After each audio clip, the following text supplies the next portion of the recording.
Shalom, kasih karunia Bapa, Putra, dan Roh Kudus kiranya menyempurnakan kita semua sekarang sampai kekal. Amin. Saudara, kita akan baca satu ayat Mas, Pengkhotbah 3 ayat 11. Ia membuat segala sesuatu indah pada waktunya. Bahkan ia memberikan kekekalan dalam hati mereka. Tetapi manusia tidak dapat menyelami pekerjaan yang dilakukan Allah dari awal sampai akhir. Ya, saudara, firman Tuhan ini merupakan janji Tuhan buat orang percaya, buat kita, umat Tuhan. Dan ayat ini dicatat, disampaikan bukan hanya dalam bentuk pewahyuan. Ini menariknya. Tetapi si penulis pengkhotbah ini dia menerima pewahyuan firman, kemudian dia mengalami apa yang dijanjikan, baru kemudian dia mencatatkan, menuliskan ini sehingga kita bisa menerima berkat yang sama.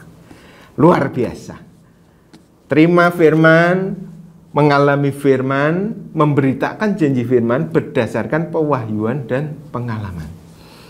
Jadi kalau kita percaya, maka kebenaran firman ini jadi bagian berkat dalam hidup kita. Bahwa Tuhan akan menjadikan hidup kita indah. Amin. Sekarang saudara, ada 3 bagian penting dari ayat ini. Yang pertama adalah dikatakan di sana, Ia, Tuhan, membuat segala sesuatu indah pada waktunya. Nah, kalau saya pakai terjemahan literal bunyinya, Ia, Tuhan, menyelesaikan, bahasa Ibrani-nya asyah, semua dengan indah, Yahweh, pada waktunya. Nah, kalau saudara amati dari satu perikop ini mulai dari ayat 1 sampai 10, penulis pengkhotbah ini menyatakan meskipun di dunia ini ada susah, ada senang, ada lahir, mati, menanam, mencabut, membunuh hewan, menyembuhkan hewan, merombak, membangun, ada menangis, ada tertawa. Saudara, intinya adalah dalam kehidupan manusia itu ada waktunya manusia menderita, tapi ada waktunya manusia itu sukacita. Tapi janji Tuhan bagi umatnya, yaitu saudara dan saya, adalah bahwa Allah akan menyelesaikan segala hal keadaan dalam hidup kita itu dengan indah dan cantik pada waktu Tuhan. Nah, bagian pertama ayat ini merupakan janji. Dan kita sebagai umat Tuhan di dalam Yesus adalah penerima janji ini.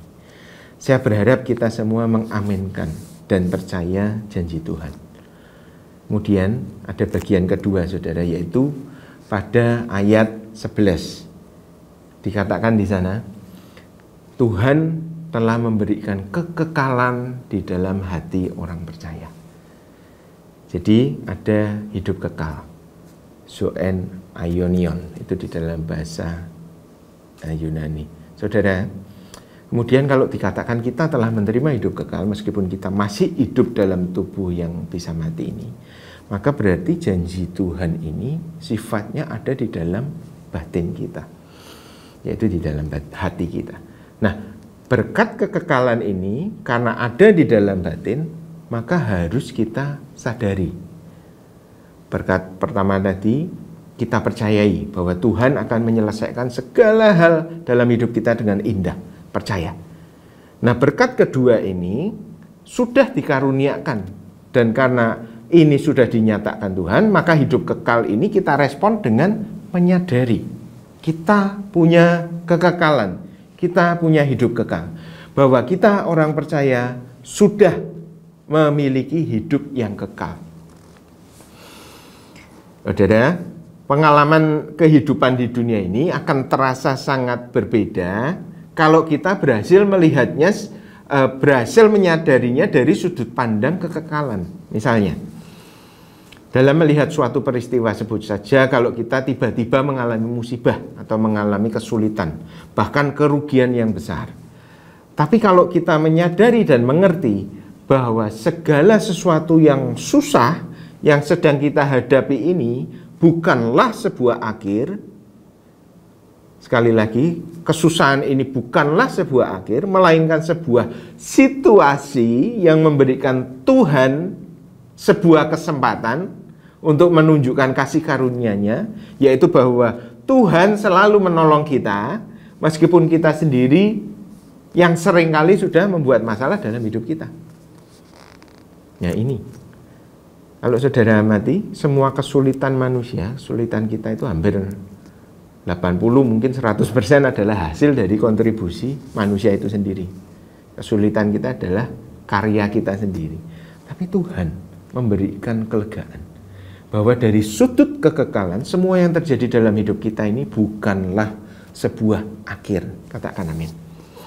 Bahkan ketika keinginan hati dan pikiran, yaitu jiwa kita, bisa mencapai kekekalan saat ini, maka kehidupan kekal sudah dimulai di sini, di tengah-tengah perjalanan hidup kita yang sementara. Kalau hidup kita dalam kesadaran penuh bahwa semua ini hanya hal-hal kesementaraan, maka segala hal tidak menjadi beban yang berat.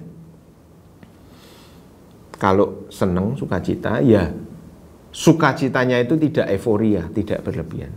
Kalau mengalami penderitaan, ya sedihnya, sepanengnya, tegangnya tidak sampai mendalam dan tidak sampai merusak dan menghancurkan. Ini berkat yang kedua. Ada kekekalan yang sudah dikaruniakan dan kesadaran penuh akan kekekalan yang kita miliki ini akan meringankan kehidupan kita saat ini dan menolong kita bisa hidup dengan antusias penuh, karena kita tahu apa yang sudah disediakan Tuhan. Kemudian yang ketiga, kita baca ya, Pengkhotbah 11 yang C. Tetapi manusia tidak dapat menyelami pekerjaan yang dilakukan Allah dari awal sampai akhir. Manusia tidak dapat menyelami pekerjaan Tuhan yang sudah Dia lakukan dari awal sampai akhir. Nah, inilah keadaan kita yang dinyatakan oleh Tuhan melalui firman Tuhan, bahwa Tuhan punya rancangan yang indah, dan rancangan indah itu sudah dimulai dari sekarang sampai kekal. Tetapi kitanya yang tidak dapat memahami sepenuhnya bahwa Tuhan terus bekerja dari awal hidup kita sampai nanti tubuh kita dikubur, bahkan sampai kekekalan. Makanya dalam ketidaktahuan kita tentang bagaimana pekerjaan Tuhan, Tuhan tetap menguatkan kita. Nah, aku akan menyelesaikan segala jalan hidupmu dengan indah. Itu janji Tuhan. Dan ingatlah bahwa keadaan apapun yang sekarang terjadi, yang tidak dapat difahami sekalipun, itu hanya sementara. Itu janji Tuhan dalam ayat ini. Tuhan yang kita sembah sungguh amat sangat mengasihi saudara dan saya, dan Dia memiliki rancangan yang indah. Percaya itu, sadari itu, dan tinggallah di dalam kekekalan. Amin. Shalom.